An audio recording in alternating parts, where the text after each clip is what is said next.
Au cours d'une séance de travail organisée ce lundi 1er décembre à l'intention de la délégation de la présidence de la République démocratique du Congo au département d'État américain, l'administration américaine a confirmé la signature ce jeudi 4 décembre à Washington de l'accord de paix par le président Félix-Antoine Tshisekedi Tshilombo de la République démocratique du Congo et Paul Kagame du Rwanda.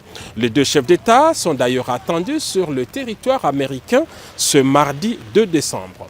Selon le programme officiel du département d'État, la cérémonie historique va se dérouler en deux temps et toutes les parties se sont accordées sur le détail protocolaire du programme qui devrait durer en tout 1h30.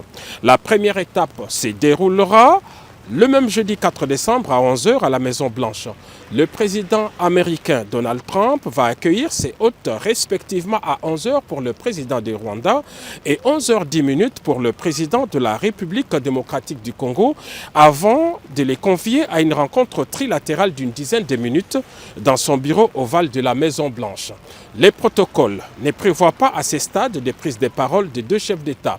Seuls les ministres des Affaires étrangères de la République démocratique du Congo et du Rwanda accompagneront les deux chefs d'État dans les bureaux du président américain. La signature de l'accord proprement dit aura lieu à l'USIP, United States Institute of Peace, l'Institut pour la paix des États-Unis d'Amérique. Pour marquer les caractères solennels et historiques de cette signature, 8 chefs d'État ou leurs représentants y sont attendus en qualité de témoins de cet accord, en plus du président Donald Trump. Il s'agit des dirigeants de l'Angola, du Burundi, du Kenya, de l'Ouganda, du Togo, du Qatar, des Émirats arabes unis et du président de la Commission de l'Union africaine.